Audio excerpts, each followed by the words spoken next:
Baik, ini adalah alur cerita LN dari Kageno Jitsurokusa ni Naritakute. Semua berawal dari kekaguman Kageno Minoru. Kekagumannya adalah terhadap sosok kekuatan di balik bayangan. Kageno sendiri tidak tahu itu dimulai sejak kapan. Entah itu dimulai dari anime yang ia tonton, atau film yang ia tonton, atau manga yang ia baca. Ia tidak peduli itu dimulai dari mana, yang penting itu adalah sosok kuat yang hanya menampilkan kekuatannya di balik bayangan. Itu sudah cukup, dan itu adalah sesuatu yang selama ini ia kagumi. Berbeda dengan kekaguman orang lain terhadap apa yang mereka kagumi, Kageno sangat mengagumi kekuatan di balik bayangan. Tidak setengah-setengah. Ia bahkan belajar karate hingga tinju, dari seni berpedang hingga seni bela diri campuran. Di sekolah, Kageno berperan sebagai orang yang biasa saja, yang biasa ditemukan di mana saja, menyembunyikan kekuatannya dan berperan sebagai NPC. Tapi semakin lama, Kageno mulai menyadari satu hal, sepertinya semua yang ia usahakan selama ini percuma. Mungkin ia bisa mengalahkan beberapa lawan yang mudah, tapi kalau melawan sekelompok orang bersenjata, ia merasa akan tamat. Kekuatan dalam bayangan yang dikalahkan oleh sekelompok tentara adalah sesuatu yang konyol. Kageno tidak menginginkan sesuatu yang seperti itu. Kekuatan dalam bayangan yang ia inginkan tidak kalah oleh sekelompok tentara dengan persenjataan lengkap. Bisa dikatakan kekuatan dalam bayangan yang diinginkan olehnya tidak bisa hancur bahkan oleh nuklir. Lalu apa yang ia pikirkan adalah bagaimana ia bisa selamat dari serangan nuklir. Tidak mungkin hanya memiliki kekuatan bertarung, kekuatan fisik dan stamina yang unggul. Kau butuh sesuatu yang lebih dari itu, contohnya mungkin sihir. Dan Kageno akan mencobanya, mencari kekuatan mistis itu. Walaupun tidak ada yang membuktikan sihir itu ada, dan tidak ada juga yang membuktikan sihir itu tidak ada.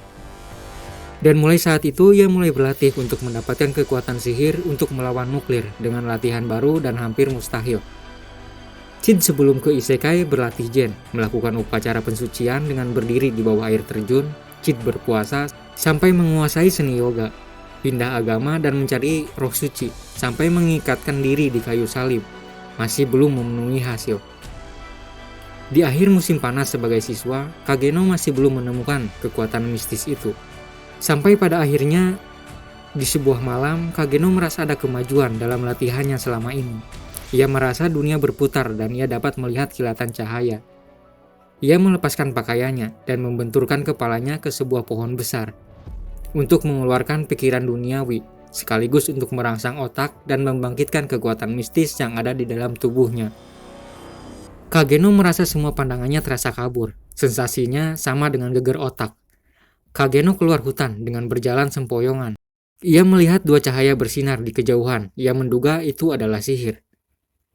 Dari berjalan sempoyongan, ia mulai mempercepat langkahnya dan mulai berlari mengejar dua cahaya sihir yang ia lihat.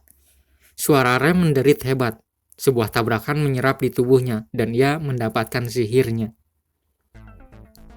Sudah hampir 8 bulan Kageno berinkarnasi.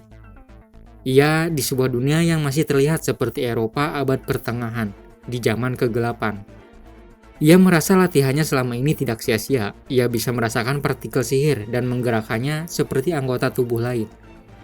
Karena dimulai dari bayi, Kageno siap memulai masa pelatihannya dalam menggunakan sihir dan menjadi kekuatan dalam bayangan yang selama ini ia kagumi.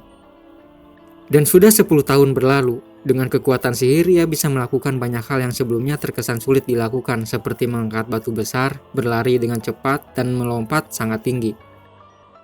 Kageno masih berpikir apakah ia bisa menghalau nuklir, tapi kenyataannya tidak ada nuklir di dunianya yang sekarang. Tapi ia tidak menerima hal yang seperti itu. Bisa jadi ada kekuatan lain yang sama dengan kekuatan nuklir. Dan misinya kali ini adalah menjadi sekuat mungkin untuk mengalahkan senjata pemusnah massal. Dan Kageno dilahirkan di keluarga bangsawan. Untuk beberapa generasi, keluarga ini sudah turun-temurun mengirimkan anggota keluarganya untuk menjadi ksatria. Tapi Kageno menjalani hari-harinya seperti biasa yang tidak mencolok. Ia merasa harus selektif, kapan dan di mana dan kepada siapa kekuatannya harus ditunjukkan. Ia pun menyadari gaya bertarung di dunia sebelumnya 100 kali lebih logis dan halus ketimbang yang ada di dunia ini. Banyak gerakan yang terbuang sia-sia sesuai gaya bertarung yang mereka tunjukkan. Teknik bertarung mereka tergantung dari mana mereka berasal, dan setiap wilayah mungkin saja berbeda, ada juga yang dirahasiakan. Kalau Kageno mau mendeskripsikannya, bisa disebut gaya bertarung mereka mentah. Ya, tapi ada yang membedakan antara dua dunia tersebut, yaitu sihir.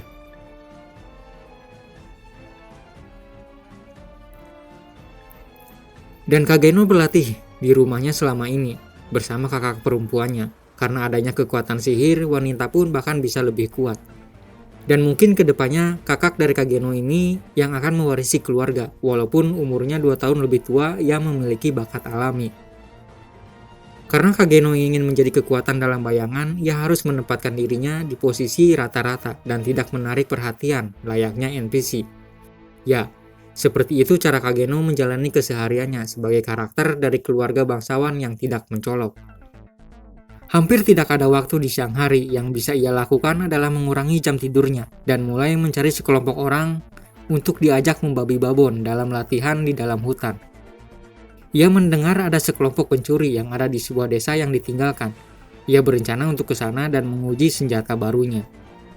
Karena akhir-akhir ini ia kekurangan lawan untuk melakukan spiring, ia berharap untuk wilayah itu lebih banyak dikuasai oleh lebih banyak kejahatan. Beberapa desa punya standar menangani hukum yang melibatkan para penjahat dengan cara mereka sendiri ketika jauh dari hukum peradilan di kota. Jadi ia berniat mengambil alih hukum dengan tangannya sendiri. Chid sudah berbulan-bulan melakukan eksperimen dengan Slim, yang sampai ngebuat Slim yang ada di sekitar wilayah itu diambang kepunahan. Chid menyebutnya Body Slime Suite. Slim punya konduktivitas 99%, bandingkan dengan baja biasa yang hanya 10%. Dan untuk mithril sudah ada di tier atas walaupun cuma 50%. Jadi Slim bagus dijadikan senjata dan mudah dibentuk juga. Sesampainya di kota hantu, Chid langsung membantai para pencuri yang ada di sana. Banyak hal yang ia dapatkan seperti karya seni dan yang lainnya, dan Chid menduga sepertinya ia mendapatkan sekitar 5 juta jenny. Yang 1 jenny-nya kurang lebih sama dengan 1 yen Jepang. Tapi perhatian Chid teralihkan pada sesuatu yang ada di sebuah kandang yang ia duga mungkin saja seorang budak. Tapi yang ia temukan adalah gundukan daging yang membusuk tapi masih hidup. Chid pernah mendengar kalau gereja mengeksekusi makhluk-makhluk ini yang mereka sebut kerasukan. Mereka terakhir normal, lalu pembusukan mulai menyebar dari tubuh mereka entah dari mana. Chid memasukkan pedangnya ke dalam kandang dan berniat mengakhiri penderitaan orang yang kerasukan itu. Tapi Chid menyadari hal lain. Ada panjang gelombang dari gumpalan daging busuk itu, yang mungkin saja menurutnya kelebihan sihir jadi alasan kenapa bisa berubah menjadi gumpalan daging yang membusuk. Chid pernah mengalami efek yang serupa sebelumnya, dan mungkin saja ia bisa berakhir hal yang sama, menjadi gumpalan daging yang membusuk. Dan Chid berniat menjadikan gumpalan daging itu sebagai bahan eksperimen tanpa mengambil resiko apapun. Dan 1 bulan berselang, semua eksperimen Chid terhadap gumpalan daging itu berjalan lancar, dan ia tidak menyangka gumpalan daging itu malah kembali sembuh dan ternyata adalah seorang elf berambut pirang. Chid berniat membiarkan gadis elf itu untuk pergi dan mulai kehidupan baru. Elf itu mengatakan ia tidak punya rumah dan tidak punya tempat kembali, dan berniat membayar kebaikan Chid yang sudah menyembuhkannya, walaupun Chid merasa itu cuma kebetulan. Chid mempertimbangkan untuk membuangnya sebelum hal-hal menjadi menjengkelkan, tapi Chid berubah pikiran. Ia berniat menjadikan elf itu sebagai bawahannya. Dan pada akhirnya elf itu diberi nama Alpha.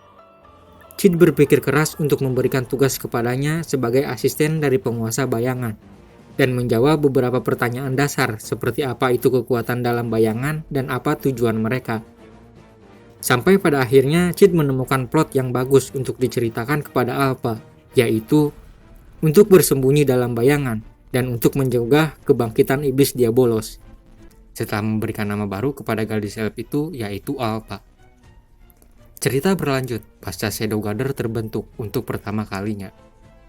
Chid merencanakan untuk melakukan latihan dan spiring dengan Alpha dan meminta Alpha untuk terus jadi lebih kuat. Karena Alpha masih bersemangat untuk memburu dan menghancurkan kultus Diabolos yang baru saja diceritakan oleh Chid sebagai musuh mereka, Alpha juga mengajukan pemikiran untuk menolong keturunan para pahlawan lain dan mengajak mereka bergabung dengan Shadow Garden. Cid sebenarnya tidak keberatan dengan tambahan beberapa anggota. Itu akan membuat Shadow Garden jadi seperti organisasi sungguhan. Walaupun sebenarnya ia tidak masalah kalau Shadow Garden itu hanya terdiri dari dirinya saja dan juga Alpha. Cid merasa cukup kalau mereka berdua saja. Dan mereka mulai latihan mereka untuk menjadi lebih kuat. Cerita mengalami timeskip selama 3 tahun setelah terbentuknya Shadow Garden. Biasanya setelah berumur 15 tahun, seorang bangsawan akan mulai pendidikan mereka di ibu kota. Claire, kakak dari Cid, siap berangkat menuju ibu kota untuk memulai pendidikannya. Setelah berpesta untuk keberangkatan Claire, malamnya Claire diculik. Ketika Cid berada di kota yang ditinggalkan, jadi ia tidak bisa berbuat banyak. Cid kembali ke kamarnya dan meminta seorang untuk keluar menunjukkan dirinya di balik tirai. Keluar sosok elf lain yang adalah anggota Shadow Garden selain Alpha, itu adalah Beta. Sejak terbentuknya Shadow Garden 3 tahun yang lalu, Alpha merekrut anggota baru layaknya kucing liar atau yang sejenisnya. Itu yang ada dalam pikirannya Cid. Beta menunjukkan analisisnya. Ia menduga Claire diculik oleh anggota lain dari kultus Diabolos. Mereka menduga Claire adalah salah satu keturunan dari pahlawan. Cid hanya mengikuti analisis Beta tentang siapa yang menculik Claire dan menanggapinya dengan serius untuk mempertebal plot yang sedang berlangsung. Beta menunjukkan beberapa dokumen yang sekiranya berhubungan dengan kultus, tapi Cid menanggapinya itu hanya dokumen palsu. Ia sangat bangga dan terkagum-kagum bahwa anggota Shadow Garden lain bisa mengikuti permainannya sebagai penguasa bayangan sampai mempersiapkan dokumen palsu dan menutupinya dengan alasan dokumen itu ada hubungannya dengan kultus Diabolos.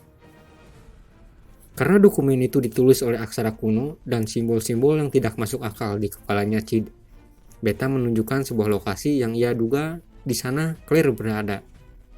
Dengan gerakan agung, Cid melemparkan sebuah pisau kecil ke sebuah peta yang ada di dinding. Cid mengatakan kepada Beta wilayah yang ditancap pisau kecil itu adalah tempat di mana Claire berada, padahal itu hanya lemparan asal.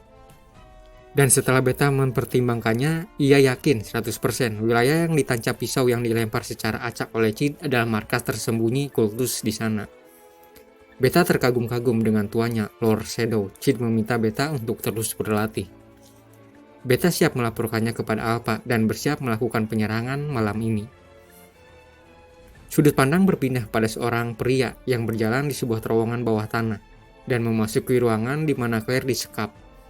Dia adalah Viscount Grace yang dulunya adalah pengawal kerajaan. Obrolan mereka berlanjut sampai Grace menyinggung tentang Cid yang membuat Claire marah. Grace berhasil melumpuhkan Claire. Lalu datang laporan kepada Grace dari para penjaga di sana tentang sekelompok orang yang datang menyerang fasilitas bawah tanah itu. Sesampainya Grace di tempat kejadian, tempat itu sudah berlumuran dengan darah. Banyak mayat yang terdiri dari para prajurit yang menjaga fasilitas itu bergelimpangan. Kekuatan mereka cukup kuat, tapi berhasil dimusnahkan oleh para penyusup yang masuk. Grace melihat para pelakunya, totalnya 7 orang yang berpakaian hitam menutupi tubuh mereka. Salah satu dari mereka memperkenalkan diri mereka kepada Grace, mereka adalah Shadow Garden. Alpha memperkenalkan dirinya dan memberitahu Grace bahwa tujuan mereka adalah untuk melenyapkan kultus Diabolos. Grace menanyakan bagaimana mereka bisa tahu tentang kultus. Karena tidak banyak yang tahu tentang organisasi tersebut, dan Grace adalah salah satu di tempat itu yang tahu tentang kultus. Jadi menurutnya terasa aneh jika ada orang lain yang tahu tentang kultus di luar mereka. Alpha melanjutkan mereka tahu semuanya. Mereka tahu tentang kultus, tentang iblis Diabolos, tentang keturunan pahlawan, dan tentang orang-orang yang kerasukan. Grace terkejut mendengar hal itu. Seharusnya informasi rahasia seperti itu tidak boleh bocor. Sepertinya Grace tidak tahu sedang berhadapan dengan siapa, yaitu Kanjeng Paduka yang mulia Lord Shadow Sama yang maha mengetahui. Lalu terjadi pertarungan antara Grace dan Alpha. Grace merasa tidak sanggup melawan Alpha. Menyadari hal itu, Grace memakan sesuatu yang membuat tubuhnya membesar dan kekuatan sihirnya berlipat ganda. Setelah bertarung dengan mode itu sebentar dengan Alpha, Grace memutuskan untuk kabur. Ia membuat lubang yang mengarah ke tingkat lebih bawah di fasilitas rahasia itu. Beta ingin mengejarnya, tapi dihentikan oleh Alpha.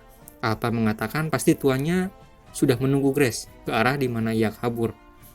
Walaupun Alpha awalnya mengira tuan mereka tersesat di fasilitas itu, melihat Grace yang memutuskan untuk kabur membuat mereka terkagum-kagum dengan sudut pandang tuan mereka.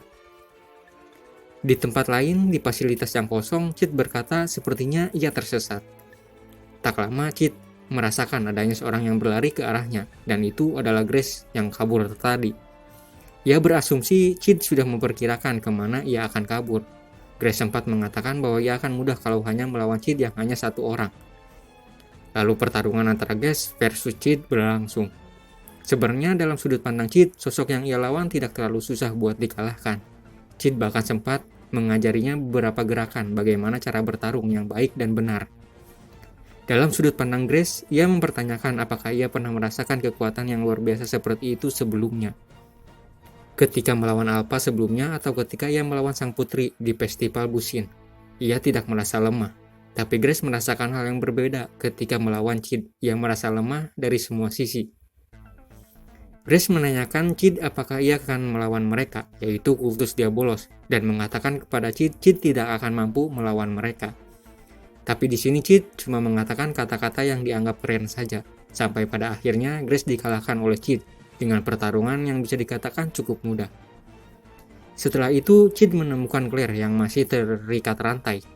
Yang saat ini Chid masih menganggap beberapa orang yang ia lawan di fasilitas rahasia itu cuma sekelompok bandit. Chid melepaskan rantai yang mengikat Claire dan meninggalkan Claire di sana, dan Claire kembali ke rumah keesokan harinya. Seminggu kemudian Claire bisa berangkat ke ibu kota untuk menempuh pendidikannya, dan anggota Shadow Garden lain sibuk melakukan penelitian mereka, mengurus anggota kultus yang tersisa. Chid masih memikirkan pertarungannya dengan Grace dan berharap bisa menjadikan Grace sebagai karakter pendukung untuknya. Chid juga berpikir ia butuh 2 tahun lagi untuk bisa ke ibu kota, di mana itu adalah salah satu kota yang menampung hampir 1 juta orang. Chid berpikir mungkin saja di sana ada karakter utama, dan mungkin saja di sana juga ada bos terakhir di sana.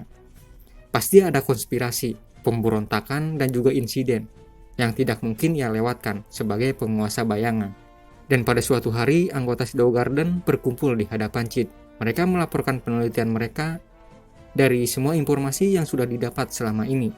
Seperti halnya tentang para pahlawan yang semuanya adalah wanita, yaitu elf, biskin, dan manusia. Chid menganggap mereka kreatif, membuat skenario seperti itu.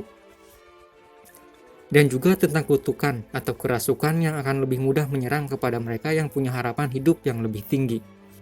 Mereka banyak melakukan laporan yang Chid berpura-pura menanggapi mereka dengan serius.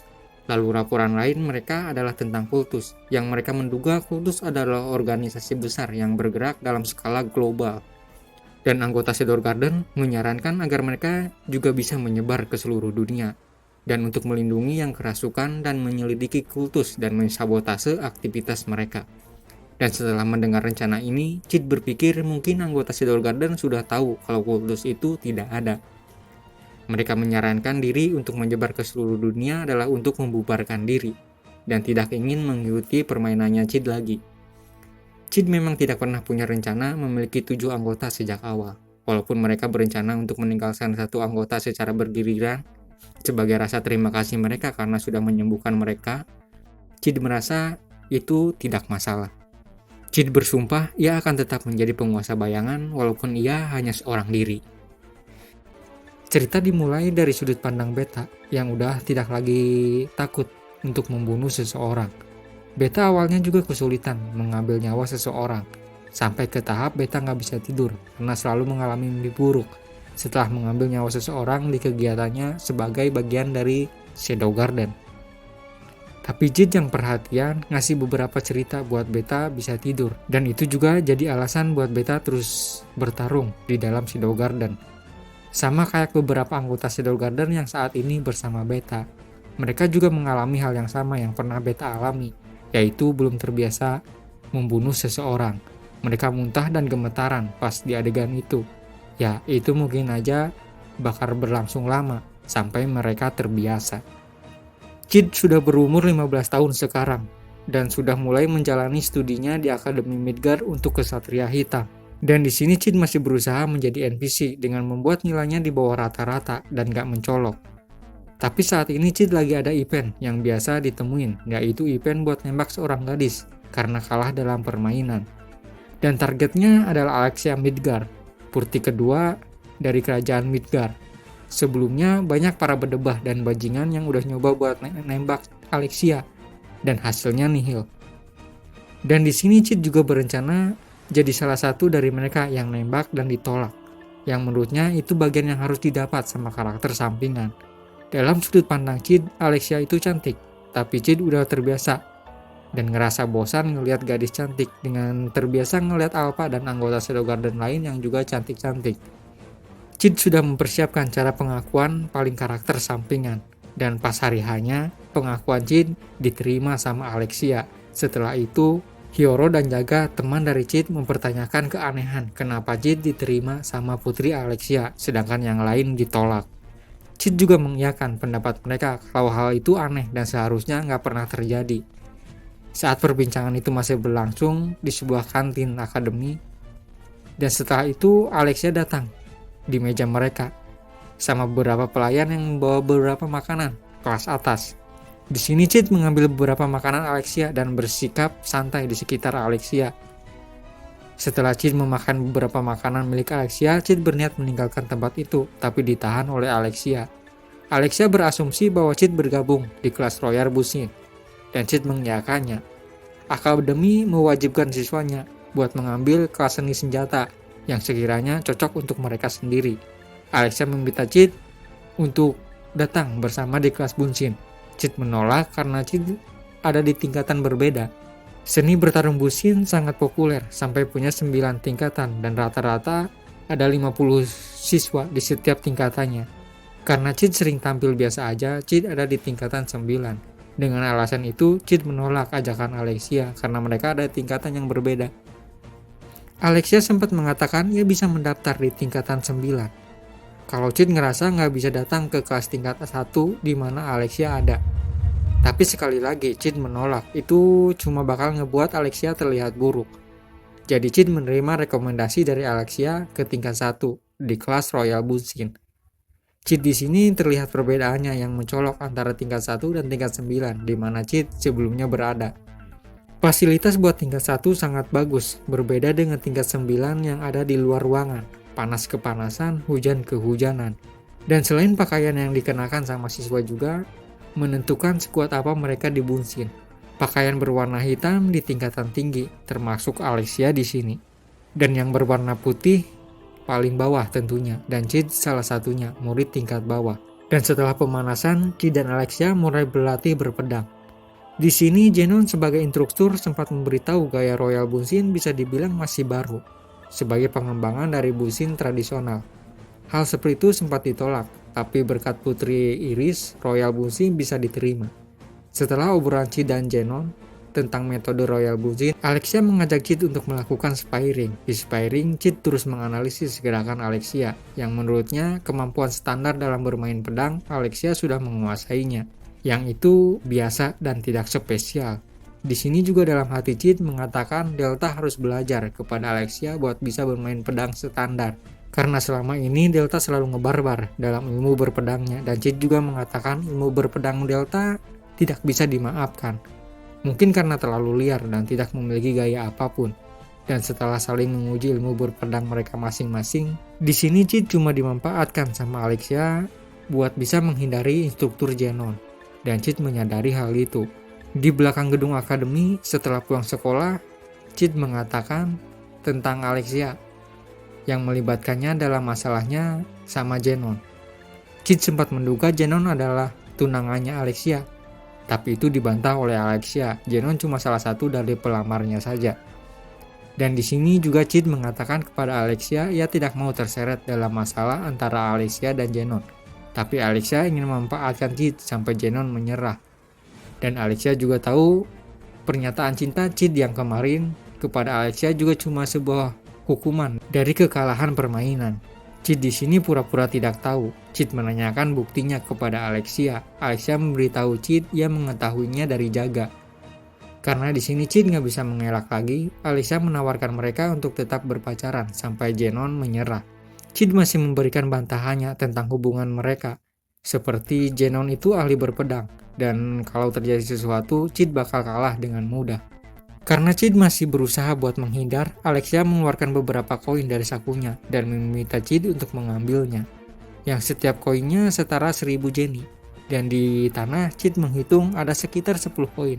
Jadi total jumlahnya adalah 14 koin, setara 14.000 jenny. Dan tentu saja Cid mengambil uang yang dibuang oleh Alexia tadi. Dan pas mengambil koin yang terakhir, tapi koin itu diinjak oleh Alexia. Dan menegaskan lagi kepada Cid harus mau untuk mengikuti apapun perkataan Alexia. Dan Cid menyetujuinya. 2 minggu berlalu, Cid masih bertahan sebagai pacar Alexia. Sesekali ada murid yang membuli Cid karena statusnya tadi, tapi itu bukan hal yang gak bisa ditangani oleh Cid. Dan setelah 2 minggu ini, Zenon masih biasa saja. Cid gak ngeliat pergerakan kotor dari Zenon buat menyingkirkannya. Tapi di sini Alexia malah ngerasa jengkel dengan sikap Zenon itu. Di mata Cid, Alexia bersikap baik di depan semua orang. Tapi di luar itu, Alexia menurut Cid memiliki kepribadian yang buruk. Seperti biasa sepulang sekolah, Cid masih sering diajak mengobrol oleh Alexia. Dan di salah satu obrolan itu, Cid menyarankan untuk Alexia memikirkan ulang penolakannya terhadap Zenon. Di mata Cid, Zenon terlihat seperti orang baik, punya pengaruh dan juga uang. Tapi Alexia menolaknya. Alexia berpendapat sikap Zenon selama ini hanya sebuah topeng. Ambil contoh dirinya, ia bersikap sempurna di hadapan orang lain, tapi di hadapan Cid, Alexia mengeluarkan sifat aslinya. Dan setelah obrolan tentang Zenon, Alexia memberikan uang lagi kepada Cid sebesar 10.000 jenny. Setelah itu, obrolan mereka berlanjut tentang gaya berpedang Alexia, sampai di mana Alexia memutuskan untuk pulang sendiri. Di kantin atau di kafeteria akademi, Cid dan kedua sohibnya membicarakan hubungan Cid dan Alexia. Cid juga menyinggung tentang Jaga yang membocorkan alasan Cid menembak Alexia sambil mereka makan. Tak lama kemudian, Zenon mendatangi meja mereka dan mengatakan kepada Cid Alexia belum kembali ke asramanya sejak kemarin.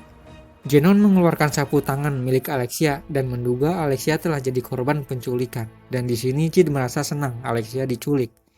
Tapi di balik kesenangan itu, Cid di sini yang dicurigai sebagai orang yang terakhir bersama Alexia kemarin. Dan Zenon meminta Cid untuk ikut bersama Ordo untuk memberikan keterangan. Cid ditahan selama 5 hari dan diinterogasi. Dan di malam harinya Cid dibebaskan dengan dilempar dalam keadaan telanjang, hanya mengenakan celana dalam saja. Setelah itu Cid memakai kembali pakaiannya dan di sini juga beberapa kuku Cid dicabut. Kayaknya itu bagian dari metode interogasinya. Cid berjalan pulang dengan keadaan babak belur dan basah kuyup oleh darahnya sendiri. Dan di sini Cid berusaha menenangkan dirinya untuk bersabar dan tidak mempermasalahkan hal sepele. Toh para Ordo itu hanya menjalankan tugas mereka saja. Di saat Cid berjalan pulang, Cid merasakan ia masih dibuntuti oleh 2 orang. Cid berpendapat ia masih dicurigai sebagai penculiknya Alexia. Setelah itu ia berpapasan dengan seorang yang berbicara sedikit dengannya dengan disertai aroma harum dari sebuah parfum yang familiar. Cid berpikir itu apa, tapi ia kesulitan menemukan orangnya di kerumunan orang yang berjalan di sore hari ini. Sesampainya Cid di asramanya, seseorang muncul dari kegelapan dan mengatakan Cid pasti lapar. Dan itu adalah Alpha. Alpha memberikan sandwich tuna kepada Cid. Alpha juga melihat Cid terlihat berantakan disiksa oleh Ordo. Alpha mengatakan jika Cid tidak bergerak, Ordo akan terus menargetkan Cid sebagai pelakunya. Dan sebagai bangsawan rendahan, Cid akan jadi target yang mudah untuk disalahkan. Di sini Cid sepakat, kalau itu iya, Cid juga akan melakukan hal yang sama. Pas Alpha mengatakan untuk mereka tidak mempercayai Ordo Ksatria, Cid menyambungkannya dengan kultus dan menanyakan apakah Ordo sudah disusupi oleh kultus. Alpha mengiyakannya dan menurutnya tidak diragukan lagi bahwa Ordo sudah disusupi oleh kultus. Di sini juga Alpha merasa heran kepada Cid kenapa Cid merayu putri Alexia. Dan Cid membantahnya bukan seperti itu. Tapi Alpha berpendapat mungkin Cid punya alasan yang tidak bisa diceritakan kepada mereka. Ketika Alpha berniat meninggalkan ruangan Cid, Cid menanyakan rencana mereka. Alpha memberitahukan mereka akan mengumpulkan pasukan anggota yang ada di ibu kota. Alpha berpendapat itu tidak cukup, dan Alpha juga yakin mereka harus memanggil Delta Dan setelah itu Alpha pergi meninggalkan kamarnya Chid. Sudut pandang beralih kepada Iris Midgar yang menerima laporan investigasi hilangnya Alexia. Di sini Iris sedang berbicara dengan Zenon tentang kemungkinan Chid sebagai pelaku penculikan Alexia. Zenon mengatakan kepada Iris ia tidak ingin curiga kepada Chid, tapi tidak ada orang lain lagi yang bisa dicurigai selain Chid. Dan setelah mengobrol tentang itu, Zenon meminta izin untuk meninggalkan ruangan Iris. Claire masuk ke dalam ruangan dan mengatakan pembelaannya terhadap Chid dan memperkenalkan dirinya kepada Iris, ia adalah kakak perempuannya Chid. Perdebatan tentang Chid pelaku atau bukan terjadi di ruangannya Iris, sampai ke tahap Claire berniat mengancam jika terjadi sesuatu kepada Chid, tapi Zenon menariknya keluar dari ruangan Iris. Dalam keheningan di ruangan itu, Iris berharap Alexia baik-baik saja. Sudut pandang cerita ada di Alexia. Ia terkurung di sebuah ruangan tanpa jendela. Alexia menanyakan kepada dirinya sendiri sedang apa dan berada di mana ia sekarang. Alexia menyadari dirinya sekarang terikat oleh pengekang sihir. Tentu saja, itu membuatnya tidak bisa melepaskannya untuk kabur dari sana. Di saat Alexia memikirkan Chid, Alexia sadari tidak sendirian di sana. Sebuah makhluk dengan pakaian compang-camping yang tubuhnya juga terlihat sangat mengerikan, hampir seperti korban eksperimen. Makhluk itu juga diikat rantai. Di sana Alexia juga khawatir dengan keselamatannya, bisa jadi makhluk itu menyerangnya. Setelah Alexia menenangkan diri, pintu yang ada di depannya terbuka. Seorang pria kurus berpakaian putih muncul, terlihat senang dan berbicara tentang darah Alexia. Pria itu mengambil darah Alexia dengan jarum suntik. Alexia menanyakan darah itu akan digunakan untuk apa. Pria itu hanya mengatakan untuk membangkitkan mereka menggunakan darah Alexia. Di sini Alexia tidak berniat untuk melawan. Setidaknya kalau cuma keinginan pria itu adalah darah, Alexia berpikir itu tidak akan membunuhnya. Dan ia hanya menunggu ada yang menyelamatkannya. Sudut pandang beralih kepada Chid yang sedang mempersiapkan sesuatu. Waktu sudah berjalan selama 2 hari sejak Chid dibebaskan dari interogasi Ordo. Chid mempersiapkan barang-barang koleksinya dan memajangnya di kamar asramanya. Itu adalah rampasan dari para bandit yang selama ini Chid habisi. Chid duduk di kursi dan menunggu sesuatu yang datang. Tak lama kemudian seorang gadis dari ras F yaitu Beta muncul. Beta terpana dengan keagungan Chid yang dikelilingi oleh barang-barang berharga. Beta berpendapat sangat wajar kalau Chid memiliki hal itu. Dan tidak ada yang lebih layak sebagai pemiliknya selain Tuan Kanjeng Paduka yang mulia Shadow Sama yang agung. Beta mengatakan kepada Chid kalau Shadow Garden telah siap. Beta di sini tidak perlu menjelaskannya lebih dalam. Beta sangat yakin tuannya sudah mengetahui semuanya. Tapi karena itu tugasnya, Beta melanjutkan laporannya. Di bawah komando Alpha, Shadow Garden sudah mengumpulkan anggota yang ada di markas Shadow Garden dan memobilisasinya di ibu kota, yang jumlahnya mencapai 114 orang. Chid di sini sedikit terkejut dengan jumlah yang siap melakukan penyerangan. Dan keterkejutan Chid malah disalahpahami oleh Beta yang menduga jumlah segitu tidak cukup untuk tuannya. Jumlah 114 sudah sangat banyak di mata Beta, tapi ia memikirkannya ulang. Mungkin yang dimaksud dari keterkejutan tuannya adalah sebagian dari 114 orang itu rata-rata masih pemula. Beta berniat meminta maaf kepada Chid, tapi Chid memotongnya dengan mengatakan mereka sudah menambahkan orang-orang lagi. Setelah itu Beta melanjutkan laporan strategi mereka. Informasi lain juga diberikan Beta di sini. Shadow Garden menduga kultus yang menculik Alexia adalah dari praksi Fenrir di kultus Diabolos. Ketika Beta masih melanjutkan laporannya, Chid menunjukkan surat yang Beta duga itu sebuah surat undangan. Chid meminta Beta untuk mengucapkan permintaan maafnya kepada Delta, karena ini waktunya untuk Chid sebagai Shadow untuk tampil dan mengajak Beta untuk ikut bersamanya. Diketahui surat yang ditunjukkan oleh Chid tadi adalah surat tebusan. Chid mengikuti apa yang ada di dalam surat itu sampai di sebuah hutan. Sesampainya di sana, Chid dilempari sebuah sepatu yang itu adalah milik Alexia. Lalu muncul 2 orang ke arah Chid. Dari tampilannya itu adalah anggota dari Ordo yang sebelumnya menginterogasi Chid. Sambil menarik pedang mereka meminta Chid untuk mengakui bahwa ia yang menculik putri Alexia.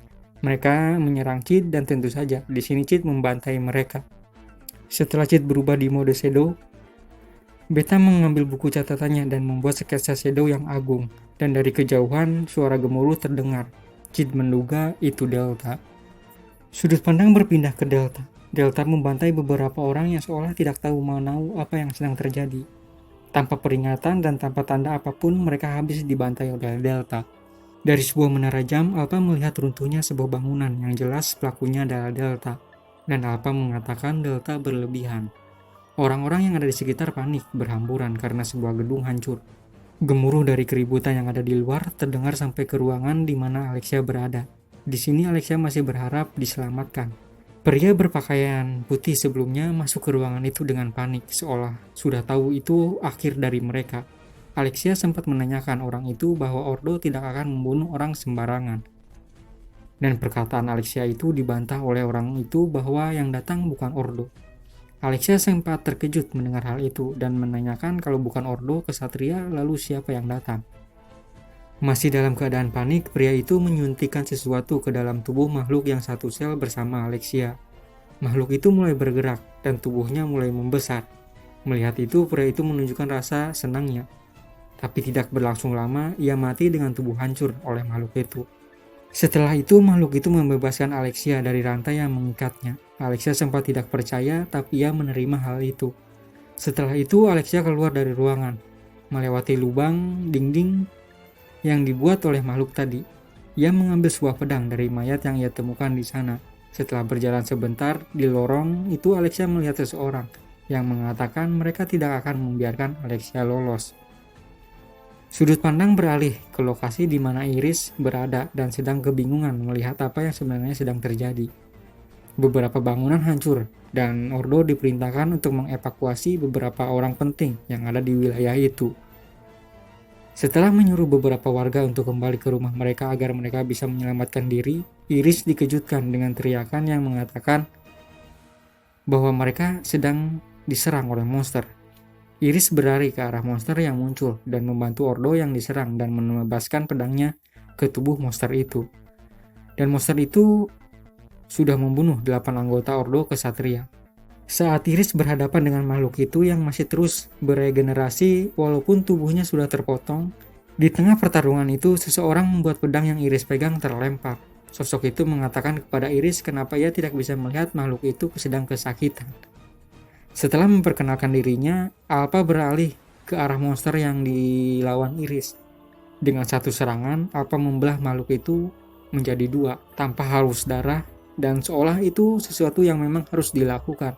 Setelah itu, Alpha meninggalkan tempat itu. Sudut pandang kembali beralih ke lokasi di mana Alexia berada. Orang yang menghampiri Alexia tadi adalah instruktur Genon. Di sini Alexia mengatakan dugaannya terhadap Genon selama ini benar. Genon tidak terlalu mengubrisnya. Ia mengatakan selagi ia memiliki darah Alexia, ia tidak peduli dengan apa yang dipikirkan Alexia tentangnya. Percakapan mereka masih berlangsung. Di sini diketahui motif Genon menculik Alexia adalah untuk bisa mendapatkan kursi ke-12 di round. Dan pertarungan singkat di antara Alexia dan Genon pun terjadi di sini. Di sini Alexia cukup sadar diri. Ia tidak cukup kuat untuk melawan Genon. Hampir di akhir pertarungan dan percakapan Alexia dengan Genon, mereka mendengar seseorang menuruni tangga. Dan sosok itu berjalan ke arah mereka dan berhenti di luar jangkauan serangan mereka. Genon sepertinya mengetahui siapa sosok yang mendatangi mereka. Genon mengatakan bahwa ia adalah orang yang selama ini mengganggu kultus. Sosok itu memperkenalkan dirinya. Ia adalah Kanjeng Paduka yang mulia Shadow. Shadow memperkenalkan dirinya dengan suara yang dalam, yang seolah datang dari kedalaman sumur bor. Setelah percakapan Genon yang merendahkan Shadow tentang Shadow yang selama ini hanya berani menyerang anggota kultus yang rendahan, pertarungan antara Genon dan Shadow dimulai. Di sini Genon dikejutkan oleh kemampuan tingkat tinggi Shadow dan Shadow menanyakan di mana pasukan utama dari kultus yang dimaksud oleh Genon. Cid sebenarnya masih tidak mempercayai bahwa kultus Diabolos itu benar-benar ada. Dan percakapan ini cuma dibuat biar terlihat serius saja. Alexia terkejut dengan kecepatan bertarung Genon yang sudah menunjukkan kekuatan dari orang yang akan bergabung di Raw. Tapi kekuatan Genon yang melebihi kesatria biasa masih terlalu enteng untuk Shadow. Setelah mengetahui kekuatannya tidak sebanding dengan Shadow, Genon mengeluarkan sebuah pil dari sakunya dan memakannya, membuat energi sihirnya meluap. Hanya Alexia saja yang dibuat terkejut dengan kekuatan baru Zenon, tapi tidak dengan Shadow. Shadow merendahkan kekuatan Zenon yang sekarang dengan perkataan bahwa itu buruk sekali. Membanggakan dirinya dengan mengatakan kekuatannya dengan kekuatan yang maha kuasa. Shadow menimpalinya dengan mengatakan tidak layak kekuatan pinjaman, meninggikan diri dengan mengatakan itu adalah kekuatan yang maha kuasa. Itu hanya menghina mereka yang memang berjalan di jalan yang maha kuasa. Shadow selama ini sangat jarang menunjukkan kekuatannya yang satu itu. Dan mungkin ini adalah kesempatan yang tidak buruk untuk ditunjukkan. Shadow mengeluarkan kekuatannya. Alexia dan Zenon terkejut dengan sihir yang melimpah yang mengelilingi tubuh Shadow. Shadow mengeluarkan jurus tersembunyinya, I Am Atomic. Setelah itu, tubuh Zenon sudah tidak ditemukan lagi. Zenon mati seolah menguap tak tersisa. Dan jurus ini adalah jawaban dari pertanyaan selama ini Cid cari, yaitu bagaimana ia bisa melawan nuklir. Jawabannya yang ia temukan adalah ya, menjadi nuklir itu sendiri. Alexia ditemukan oleh Iris dan meninggalkan tempat itu. Di Akademi Midgard, Alexia dan Cid berada di atap. Setelah insiden penculikan dirinya dan diketahui Zenon juga terlibat dan mati oleh Shadow, di sini Alexia meminta Cid untuk terus berhubungan dengannya. Tapi di sini Cid menolak. Karena penolakan itu, Cid ditebas dengan membabi babon oleh Alexia, meninggalkan darah berceceran di mana-mana di atap, tapi tidak ditemukan sebuah jasad, dan itu menjadi salah satu misteri di Akademi Midgard. Dan pada suatu hari, Alexia mengunjungi Iris dan menanyakan bagaimana cara meminta maaf. Dan mungkin permintaan maaf itu kelak akan ditunjukkan kepada Cid karena sudah menebasnya. Tapi kayaknya di sini Iris belum menemukan solusi yang bagus untuk itu. Iris mengajak Alexia ke Mitsugoshi untuk membeli cemilan. Dan ini adalah solusi yang dipikirkan oleh Iris untuk membantu Alexia. Dalam pikiran Iris, permintaan maaf Alexia itu akan ditunjukkan kepada temannya Alexia yang sesama perempuan, yang jelas bukan seperti yang dipikirkan Iris. Tapi di sini Alexia mengikuti aja apa yang disarankan oleh Iris. Karena mereka putih kerajaan, mereka bisa memasuki lebih dahulu ke dalam Mitsugoshi tanpa mengantri. Di dalam Mitsugoshi, mereka berdua dipandu oleh salah satu pegawai. Setelah itu, pemimpin Mitsugoshi, Luna, menemui mereka dan menawarkan beberapa produk mereka seperti coklat dan celana dalam. Dan di sini terjadi perdebatan antara Alexia dan Iris tentang celana dalam yang disebut G-string. Iris meyakini desainnya terlalu terbuka dan Alexia percaya diri. Pemimpin Mitsugoshi Luna mengatakan bahwa ia sekarang juga sedang memakainya. Tapi Iris tidak mempercayainya dan Luna menawarkan apakah mereka ingin melihatnya. Obrolan mereka tentang G-string sampai ke tahap Alexia mencobanya setelah ditawari oleh Luna. Dan pada akhirnya Iris membiarkan Alexia membelinya setelah sebelumnya menolak karena menurutnya itu tidak layak digunakan oleh seorang putri. Sudah mau masuk musim panas, di sini Cid sedang berlatih mengayunkan pedang. Menurut Cid, beberapa orang keluar dari kelas Royal Bushin setelah insiden instruktur Zenon. Dan Cid kembali ke kelompoknya di tingkatan 9 dan naik ke tingkatan 7. Di latihan ini, Hyoro dan Jaga mempertanyakan putusnya Cid dengan Alexia, padahal menurut mereka hubungan mereka belum berjalan jauh, seperti belum pernah berciuman. Dalam latihan ini, Cid merasa sebenarnya kurang penting ia di dalam kelas Bushin. Tapi menurut Cid, itu penting untuk tetap tidak mencolok dan terlihat seperti murid normal pada umumnya. Dan festival Bushin juga akan segera diadakan. Cid menanyakan kepada dua sohibnya apakah mereka mengikuti atau tidak. Cid sebenarnya tidak ingin ikut dalam festival ini, tapi mereka malah sudah mendaftarkan Cid ikut dalam festival. Karena merasa jengkel, Cid memukul Hyoro sampai kesakitan di perutnya. Karena itu mereka segera ke ruangan perawatan. Di sepanjang perjalanan, Cid melihat Iris dan Alexia bersama beberapa orang untuk melakukan penyelidikan. Alexia sebenarnya melihat Cid di sini, tapi mereka berdua hanya saling melihat saja. Dan di sini juga diketahui Iris sedang membentuk pasukan baru di luar Ordo Kesatria. Setelah itu mereka sampai di ruangan perawatan dan membolos. Sudut pandang beralih ke sebuah ruangan di mana Iris dan beberapa orang sedang membicarakan tentang penyelidikannya pada sebuah benda yang diduga sebuah artefak yang ditemukan di bekas fasilitas di mana Alexia ditahan setelah diculik. Iris mengajukan penelitian itu kepada seorang siswi di akademi bernama Seri. Seri sebenarnya ingin menolak penelitian terhadap artefak itu, tapi ia menerimanya setelah diyakinkan oleh ayah angkatnya Seri yaitu Ruslan. Di sini juga Iris menyiapkan penjaga untuk Sherry karena kultus Diabolos juga masih mengejar artefak itu. Dan diketahui juga pasukan yang baru saja Iris dibentuk bernama Ordo Crimson. Ruslan sempat bertanya kepada Iris kenapa ia membuat ordo baru, apakah ia sudah tidak percaya pada ordo kesatria, tapi di sini Iris tidak menjawabnya. Dan Ruslan pun tidak melanjutkan rasa penasarannya. Dan Iris meninggalkan akademi dan membiarkan dua ordo Crimson untuk menjaga Sherry. Sudut pandang kembali kepada Cid. Di sini Cid berniat membatalkan pendaftaran dirinya di Festival Busin.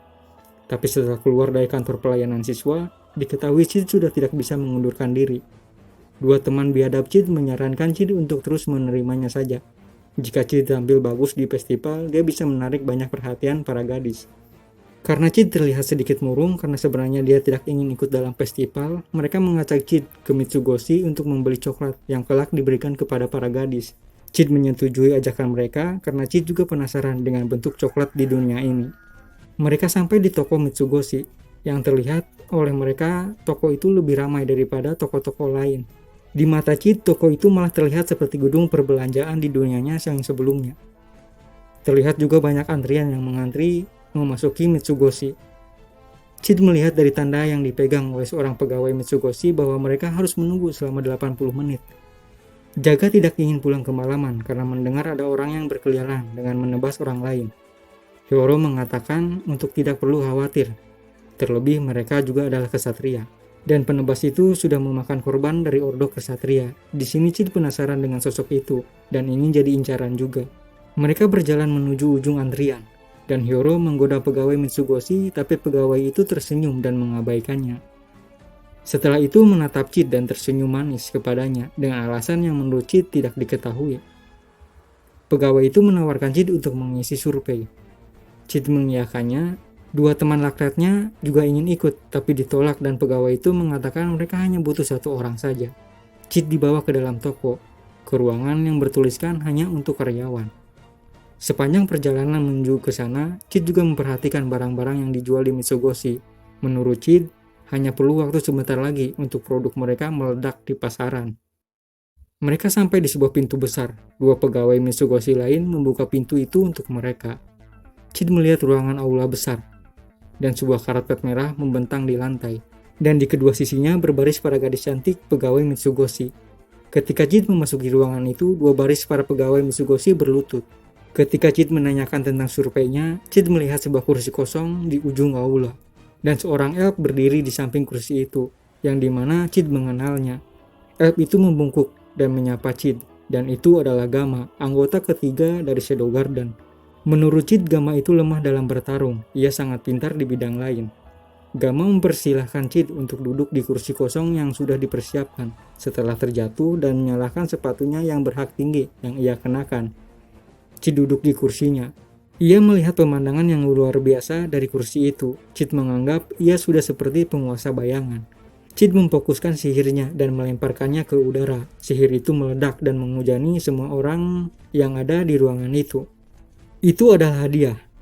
Gama dan semua pegawai Mitsugoshi gemetar dan meneteskan air mata seolah ingin menangis. Dan di sini Cid melihat mereka hanya rombongan artis yang dibawa oleh Gama. Cid menanyakan tentang barang-barang yang ada di Mitsugoshi. Itu adalah barang-barang yang diperoleh dari kebijaksanaan bayangan, yang selama ini Cid selalu membual kepada Shadow Garden tentang hal-hal ini. Cid menanyakan lagi apakah Alpha juga tahu tentang Mitsugoshi. Gama mengiyakannya. Cid memahaminya. Setelah mereka memutuskan untuk membubarkan diri, Cid menduga ia tidak diajak dalam kelompok para wanita dalam mengurusi Mitsugoshi. Dan setiap orang mendapatkan uang dari pengetahuannya, tapi Cid terlantar dan harus memungut uang yang dilempar Alexia. Tapi Cid menenangkan dirinya, mereka sudah menyiapkan panggung itu untuknya, seharusnya itu sudah cukup. Tapi Cid di sini masih berharap bisa mendapatkan sedikit uang dari mereka. Lalu Cid mengajukan pinjaman, beberapa jenny. Gama segera menyiapkannya. Tak lama, gerobak dorong berisi uang sekitar 1 miliar jenny tiba di hadapan Cid. Cid terkejut dengan banyaknya uang itu. Sampai kata-katanya disalahpahami oleh Gama, seolah Cid mengatakan bahwa uang itu sangat sedikit dan tidak cukup. Gama berniat untuk menambahnya lagi, tapi dihentikan oleh Cid. Cid mengambil 15 koin dan mengambil lagi dengan jumlah yang sama dengan menggunakan tangannya yang lain. Yang ia yakini Gama tidak akan menyadarinya, akan berbeda jika itu alpha atau delta. Dan di sini Gamma mengatakan Cid bisa memiliki semuanya, tapi di sini Cid menyangka itu tentang jumlah pinjaman. Cid menolak karena ia bukan meminjam 15 koin, tapi 30 koin, sampai menahan tawa karena berhasil menipu Gamma. Setelah itu, Gamma mengatakan bahwa kedatangannya pasti untuk masalah itu, dan di sini Cid tidak tahu dengan masalah yang Gamma maksud. Ini tentang orang-orang yang mengaku-ngaku sebagai Shadow Garden. Gamma dulunya sama seperti yang lain, korban kerasukan. Karena bukan karena Cid, Gamma mungkin akan mati dan tidak akan ada yang peduli. Gamma berusaha untuk bisa bertarung di sisi tuannya, tapi kemampuannya tidak pernah berkembang lebih jauh.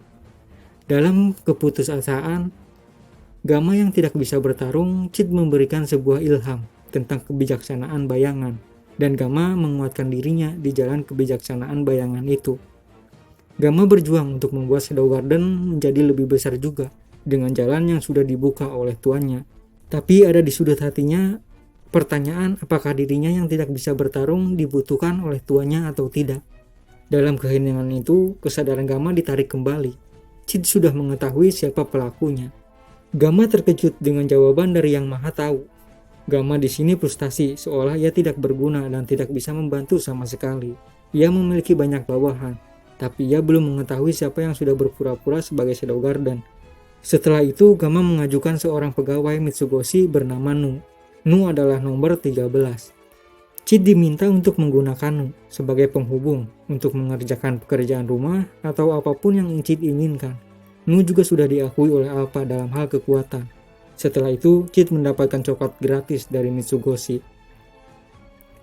Cid dan kedua temannya berlari kembali ke asrama di malam hari. Mereka mengeluh karena Cid yang sangat lama. Dan dalam perjalanan itu, Cid menduga pelakunya kalau bukan Alexia pasti Delta. Tak lama, Cid mendengar sebuah pertarungan dari kejauhan dan meminta kedua temannya untuk terlebih dahulu kembali dengan alasan alam sudah memanggilnya dan tidak bisa menahannya lagi, alias boker. Cid menuju suara pertarungan tadi. Cid melihat dua orang yang sedang melawan seseorang yang berseragam sekolah yang itu adalah Alexia. Cid memperhatikan pertarungan mereka. Alexia masih menanyakan alasan mereka menyerang orang-orang yang tidak bersalah. Tapi jawaban mereka cuma kami adalah Shadow Garden yang diulang-ulang. Dan Cid memahaminya, mereka adalah Shadow Garden palsu. Dan dalam hatinya Cid meminta maaf kepada Alexia bahwa ia bukan pelakunya. Mengetahui ada yang meniru Shadow Garden, Cid dalam hatinya ada perasaan senang. Ia merasa kalau selama ini ia sudah ada di jalan yang benar, karena itu ada yang meniru Shadow Garden. Alexia tersudut setelah kedatangan satu lagi orang yang mengaku Shadow Garden, dan pertarungan itu berubah menjadi 3 lawan 1. Di saat terdesak dengan kondisi tulang rusuk patah, Alexia mengambil pil merah dari sakunya yang ia dapatkan sebelum gudang terbakar. Sebelum Alexia memakannya, Shadow turun dari langit dan menebas salah satu dari orang yang berhadapan dengan Alexia. Setelah beberapa orang dibunuh oleh Shadow, yang lain memutuskan untuk melarikan diri. Ketika Shadow berniat mengejar, Alexia menanyakan apa tujuan dan siapa yang dilawan oleh Shadow. Shadow meminta untuk tidak ikut campur. Setelah percakapan itu, Shadow mengejar penipu yang kabur tadi. Alexia hampir pingsan dan diselamatkan oleh Iris yang juga ada tidak jauh dari sana. Dan di sini Iris juga meminta penjelasan kepada Alexia termasuk tentang pil merah yang ia miliki. Orang-orang yang tadi terkejar oleh Shadow di sebuah lorong gang dan membunuh satu dari mereka. Yang tersisa mencoba melarikan diri lagi, tapi terhalang oleh sosok lain. Sosok itu memuji Shadow, dan itu adalah Nu. Nu meminta menyerahkan sisanya kepadanya. Dan Shadow mengiyakan hal itu dan memintanya untuk tidak membiarkan orang yang mengaku Shadow Garden lolos. Shadow meninggalkan tempat itu. Orang itu menyerang Nu. Tapi seketika jari orang itu berjatuhan bersama pedangnya. Setelah itu Nu mengatakan ia tidak akan membiarkannya mati dalam keadaan damai. Keesokan harinya ditemukan mayat tergantung yang bertuliskan takdir orang-orang bodoh. Sudut pandang berada di sebuah ruangan di mana Alexia dan Iris membicarakan tentang orang-orang yang melakukan penyerangan. Alexia memberitahu Iris itu bukanlah anggota Shadow Garden. Dan perbincangan mereka juga tentang lawan yang dihadapi oleh Shadow Garden, yaitu Kultus Diabolos. Karena Ordo Crimson masih baru saja dibentuk, Iris tidak bisa sembarangan menggunakan dana, jadi ia akan menggunakan uangnya sendiri. Alexia berniat membantu pembayaran itu. dan bertanya apakah kultus juga sudah masuk ke Ordo Kesatria atau belum. Iris masih belum mengetahuinya, mereka sudah masuk atau Ordo yang mendapatkan suap. Dan ternyata Ordo Crimson hanya berjumlah 8 orang. Alexia menyarankan untuk membuat Ordo Crimson lebih besar. Iris di sini masih kebingungan, siapa yang Ordo Crimson lawan, Kultus Diabolos atau Shadow Garden. Alexia menyarankan kepada Iris untuk tidak melawan Shadow. Alexia mengingatkan Iris kembali tentang ledakan yang sangat besar sebelumnya. Iris hanya menduga itu kekuatan dari sebuah artefak, tapi Alexia membantahnya. Ia melihatnya sendiri, Shadow menggunakan sihirnya. Iris tidak mempercayai Shadow memiliki kekuatan sebesar itu. Di sini Alexia menjadi tahanan rumah karena mencuri barang bukti, yaitu pil merah sebelumnya. Setelah itu, Iris meninggalkan ruangan itu. Cid berangkat ke sekolah dan sudah mendengar berita dirinya yang boker di jalan tersebar. Jelas pelakunya adalah kedua teman lakatnya. Cid tidak ambil pusing dengan hal itu. Di waktu makan siang, mereka mempersiapkan rencana mereka untuk memberikan coklat yang sebelumnya didapatkan dari Mitsugoshi yang akan diberikan kepada gadis di sekolah. Hiyoro dan Jaga mengalami kegagalan, sedangkan Cid memberikan kepada seorang siswi yang ia pertama kali lewati. Cid mengingat wajahnya, tapi Cid tidak tahu pernah melihatnya di mana. Itu adalah Seri, siswi yang sebelumnya dimintai oleh Iris Midgar untuk melakukan penelitian terhadap artefak yang Ordo Kesatria temukan. Seri berbicara dengan Ruslan, yang juga adalah asisten kepala Akademi Midgar, yang juga adalah ayah angkat dari Seri, tentang coklat yang tadi Cid kasih. Menurut Ruslan, itu adalah sebuah pernyataan cinta. Dan menurut Ruslan, orang yang memberikan coklat itu sedang menunggu jawabannya. Dan perbincangan mereka beralih tentang penelitian Seri tentang artefak. Menurut Seri, kode yang ia temukan di artefak itu sama dengan sebelumnya yang diteliti oleh ibunya. Setelah obrolan itu dan juga tentang penawaran Ruslan untuk Seri bisa bersekolah di luar negeri, sudut pandang beralih ke Cid yang pulang sekolah. Cid dihampiri oleh Nu yang menyamar sebagai seorang murid. Dan di sini Cid kagum dengan perubahan Nu yang sebelumnya ketika di Mitsugoshi dan ketika menyamar sebagai murid, yang sangat berbeda jauh. Nu mengajak Cid ke sebuah bangku untuk memberikan laporannya. Di masa lalu, Nu itu adalah anak dari seorang bangsawan. Kalau bukan karena kerasukan dan dibuang, mungkin Nu akan ada di Akademi Midgar di tahun kedua. Nu sebenarnya masih bisa mengingat beberapa siswa yang lewat, tapi itu adalah masa lalu. Nu sudah tidak punya tempat kembali, tapi ia punya rekan yang memiliki tujuan yang sama, dan terlebih saat ini ia sedang duduk dengan Yang Mulia Kanjeng Paduka Lord Shadow Sama yang tercinta. Cid memuji perubahan penampilannya Nu. Nu mengatakan ia cukup ahli dalam masalah merias wajah, dan bisa dikatakan itu adalah hobi lamanya. Nu melanjutkan tentang laporannya, tentang mereka yang mengaku-ngaku sebagai Shadow Garden. Menurut Nu, mereka mengalami pencucian otak. Mereka adalah anak-anak yatim atau dari kalangan orang miskin dan juga orang-orang yang diambil dari jalan untuk dilatih dan dicuci otaknya. Nu tidak memberitahukan detail ini kepada Cid karena menurutnya Cid sudah mengetahuinya. Dan tentu saja Cid tidak mengetahui hal itu.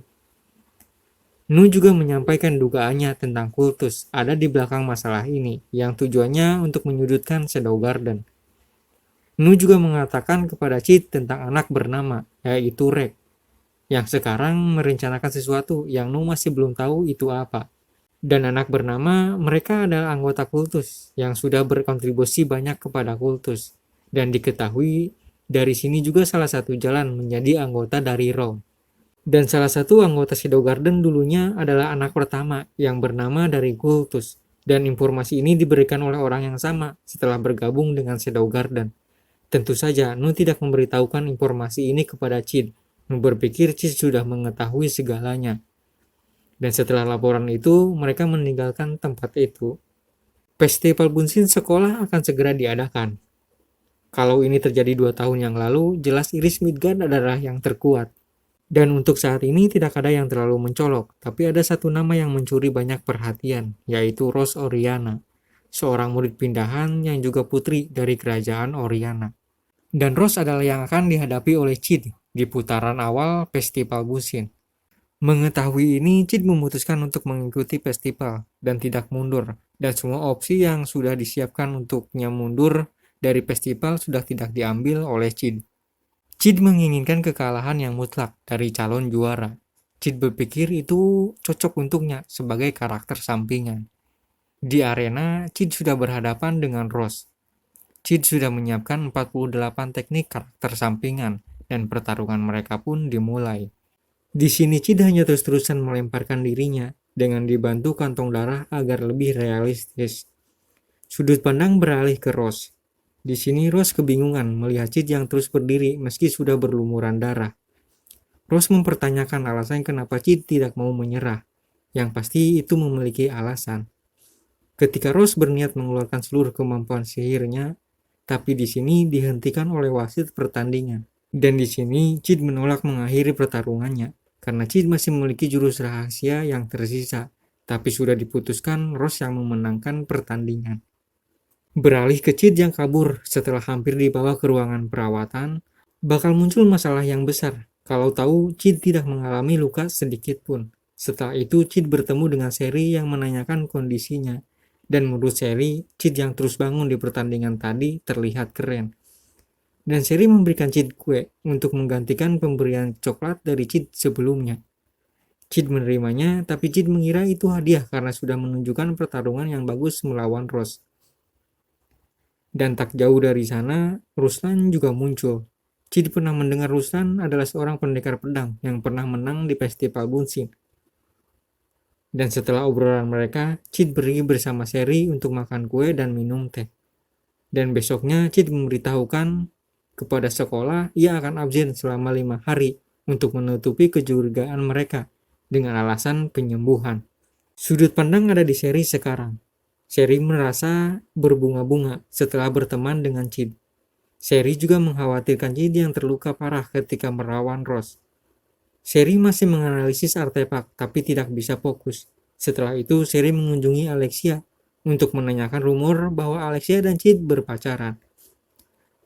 Alexia menduga Seri datang untuk membicarakan tentang artefak. Seri membantahnya kedatangannya untuk mengkonfirmasi hubungan Alexia dan Cid. Alexia mengatakan bahwa mereka sudah putus. Di sini Seri merasa lega dan obrolan mereka diakhiri dengan suara gelas yang pecah. Itu gelas yang dibanting Alexia setelah Seri meninggalkan ruangan itu. Cid sudah kembali ke sekolah dan Cid tertahan di ruangan kelas karena ada pemberitahuan tentang pemilihan dewan siswa. Karena Rose juga ikut dalam pidato pemberitahuan itu, Hyoro dan Jaga berebut tentang siapa yang baru saja dilihat sekilas oleh Rose Oriana. Dalam obrolan mereka, Cid merasakan seolah sihirnya menghilang, dan Cid menyadari itu, seolah ada yang menghalangi aliran sihirnya. Ketika Cid memikirkan untuk membuka paksa penghalang sihirnya atau membuat partikel sihirnya mengecil untuk bisa menembus penghalang, Cid mendengar ada yang bergerak terburu-buru di kejauhan. Ada yang datang. Setelah itu, sebuah ledakan membuat pintu kelas lepas dan beberapa orang berjubah hitam memasuki kelas dengan membawa senjata. Orang-orang itu memperkenalkan dirinya, mereka adalah Shadow Garden, dan mereka meminta para murid untuk tidak bergerak karena mereka sudah mengambil alih sekolah. Cid terkagum-kagum dengan penyerangan itu. Menurutnya ini luar biasa. Sebuah event yang sudah lama ia bayangkan, dan ribuan kali, bahkan jutaan kali ia pikirkan, dan event itu akhirnya ada di depan matanya. Itu adalah event ketika teroris mengambil alih sekolah. Di sini Rose berusaha untuk mencoba menghentikan penyerang yang ada di kelas itu. Sampai pada akhirnya Rose menyadari sihirnya dihalangi oleh sesuatu yang ia tidak ketahui. Cukup ironis, sekelas Rose Oriana saja tidak menyadari sihirnya disegel sejak awal, sebelum penyerang memasuki kelas. Rose diserang, Cid tidak membiarkan hal itu terjadi. Cid berlari menghalangi serangan pedang yang menuju Rose, dan itu membuat Cid tertebas. Dan itu memang yang diinginkan oleh Cid. Sebagai karakter sampingan, ia harus jadi korban pertama. Sudut pandang beralih ke Rose, yang melihat tebasan pedang itu bisa saja mengakhiri hidupnya. Rose mendengar suara teriakan yang berasal dari Cid. Cid menyelamatkan hidupnya. Rose melihat Cid tergeletak di lantai dengan luka yang sangat parah. Rose menanyakan alasan kenapa Cid harus menyelamatkannya. Rose mengatakan itu kepada tubuh yang sudah tidak bernyawa. yang tersenyum seolah misinya sudah selesai dilakukan. Rose menangisi jasad Cid. Rose memeluk jasad itu dan menyadari semuanya. Semua yang diperjuangkan Cid selama ini, yang tetap bertahan di pertarungan awal festival Busin, dan juga tindakan Cid sekarang yang mengorbankan dirinya untuk Rose, yang membuat nyawanya tak tertolong dan pergi menjauh dan tidak akan pernah kembali. Rose menyadarinya sejak lama sudah banyak bajingan yang mencoba melamarnya. Tapi Rose tidak pernah dikejar secara serius. Tidak seperti yang dilakukan oleh Cid yang sampai mengorbankan dirinya, yang pada akhirnya harus tewas tak bernyawa. Rose mengucapkan terima kasih atas perjuangan Cid, walaupun Rose belum sempat mengutarakan apapun. Tapi Rose bersumpah untuk balas dendam. Setelah itu, para murid diperintahkan untuk bergerak ke auditorium dan dikumpulkan di sana. Setelah semua orang pergi, tangan Cid yang mati bersimbah darah mulai bergerak. Cid bangkit kembali dari kematian, lalu menyembuhkan luka dengan menggunakan sihir. Setelah itu, Cid pergi meninggalkan ruang kelas. Sudut pandang beralih ke Seri. Ia masih fokus ke artefak yang ia teliti. Penyerangan itu sampai ke tempat Seri, dan dua pengawal dari Ordo Crimson berada. Penyerang itu memperkenalkan dirinya dari Shadow Garden, dan itu adalah Rek. Orang yang sebelumnya Nu singgung di laporannya kepada Cid. Rek berniat mendapatkan artefak yang ada di tangan Seri sekarang. Ketika Rek ingin menyerang Seri yang berniat kabur, serangannya ditahan oleh Glenn dari Ordo Crimson, dan orang lainnya yaitu Marco juga ada di sana. Dan pertempuran mereka dimulai, sedangkan Seri melarikan diri dari sana. Kembali ke Cid yang sekarang ada di atas atap. Dari sana, Cid bisa melihat orang-orang yang menyerang berkeliaran. Dan di luar area akademi, Ordo Kesatria juga sudah berkumpul, tapi mereka tertahan di luar karena sihir mereka tidak akan bisa digunakan. Ketika Cid menembaki penyerang dengan menggunakan slimnya, Cid melihat Seri. Cid penasaran dengan pergerakan Seri dan Cid berpendapat mungkin saja bakal ada event yang bagus kalau ia menghampirinya. Seri hampir terjatuh setelah melewati lorong dan menghindari para penyerang sekolah dengan bantuan Cid. Seri yang hampir jatuh itu ditolong oleh Cid dan mengatakan bahwa Seri terlalu mencolok. Cid dan Seri ke sebuah ruangan kantor Rusan. Dan di sepanjang perjalanan, Cid juga membunuh 5 penyerang diam-diam. Di dalam ruangan itu, Cid berbaring di sebuah kursi karena kelelahan. Di sini Seri sudah memecahkan misteri artefak yang ia teliti dan memberitahukan kepada Cid panjang lebar kegunaan dan cara kerjanya. Dan dengan itu juga Seri bisa membuat penghalang sihir yang mencakupi akademi bisa dihilangkan. Setelah obrolan dengan Seri, Cid meninggalkan tempat itu untuk ke kamar mandi dan tentunya itu hanya sebuah alasan. Beralih ke ruangan auditorium di mana para murid dikumpulkan, Rek berbicara dengan seorang tentang artefak yang masih belum Rek dapatkan. Dan orang itu meminta Rek segera mengambil artefak yang ada di tangan Seri sekarang. Sebelum meninggalkan ruangan itu, Rek melaporkan beberapa dari mereka sudah ditemukan terbunuh. Dan Rek menduga itu ulah Shadow Garden. Orang yang berbicara dengan Rek di sini diketahui adalah mantan dari anggota Ron.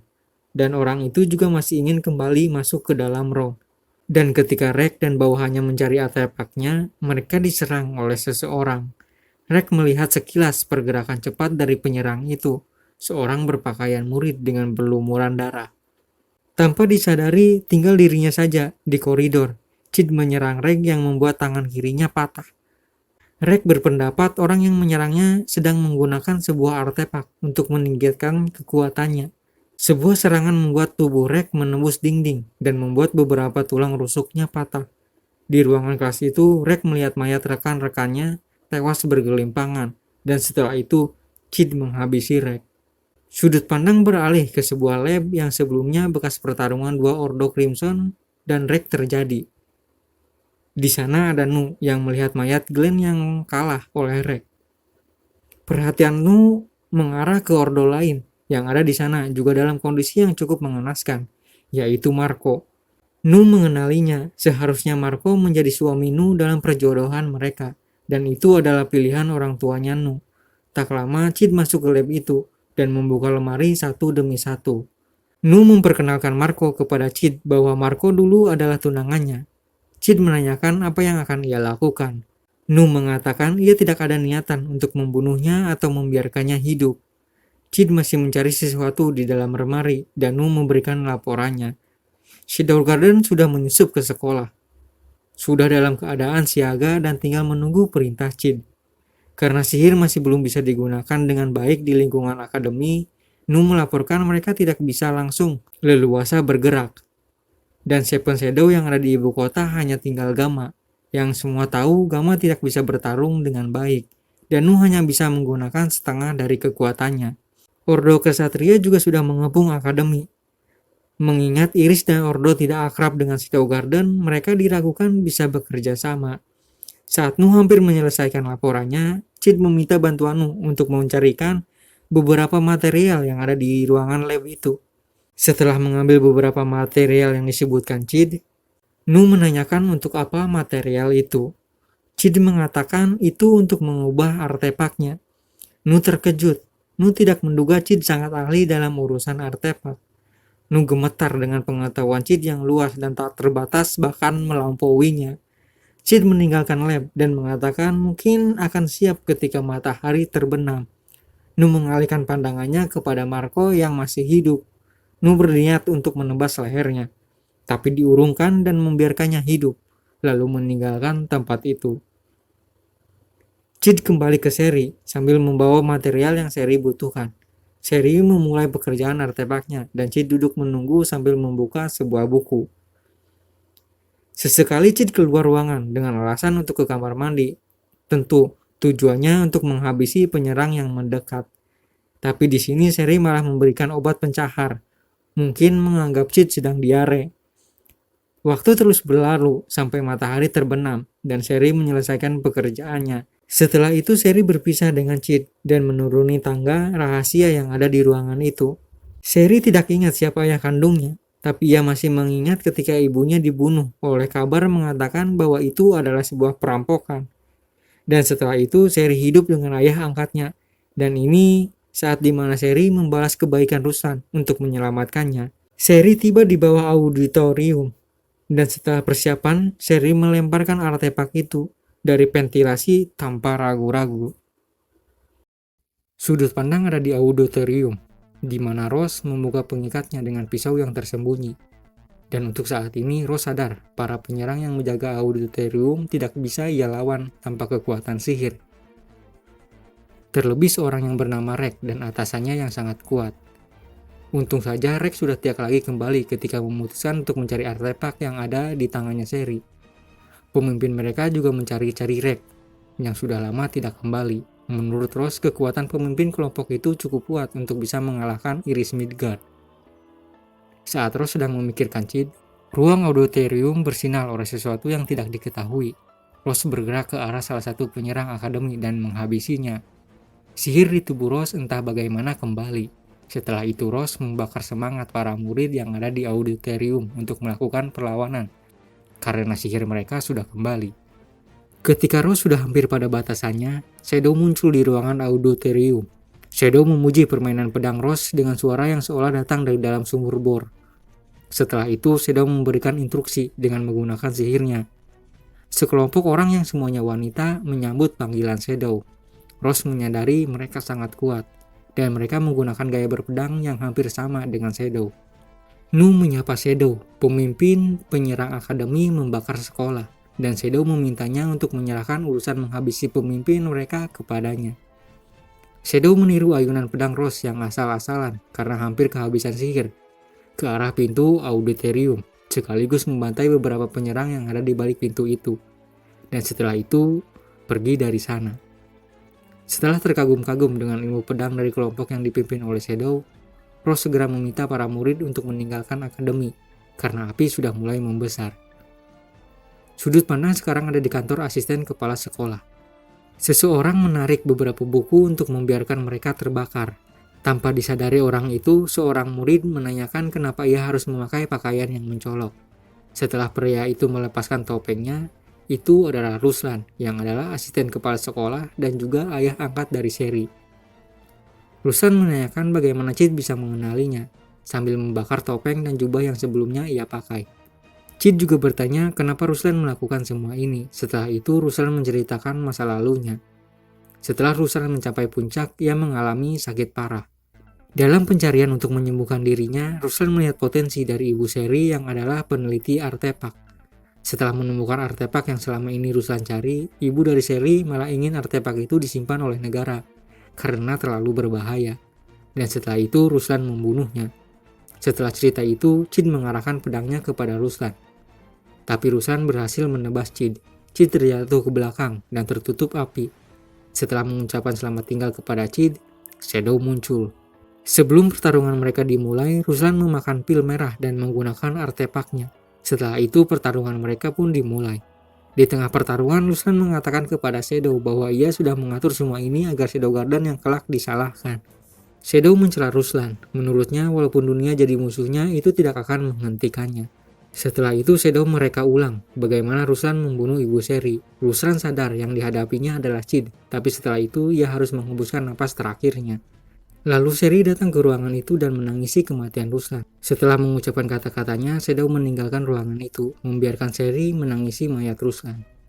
Setelah itu Rose mendengar bahwa ada seorang murid yang terluka parah dirawat. Rose bergegas ke ruangan perawatan dan ia sadar itu adalah Chid, yang ternyata masih hidup.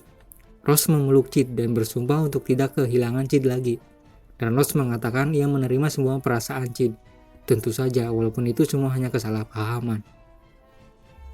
Sudut pandang beralih kepada Alpha yang sedang membicarakan berita bahwa Shadow Garden yang melakukan penyerangan Akademi Midgard. Dicari dengan tuduhan pembunuhan massal, pembakaran, pencurian, penculikan. Setelah itu, Alpha meminta Gamma untuk mengumpulkan anggota Shadow Garden yang ada untuk membicarakan pergerakan mereka selanjutnya. Chid disapa oleh Seri di depan sekolah yang hangus terbakar. Seri sudah memutuskan untuk melanjutkan pendidikannya di luar negeri. Setelah mereka mengobrol, mereka pun berpisah. Dan ini adalah akhir dari Kage no Jutsu Rokusa Ninare Takute volume ke-1.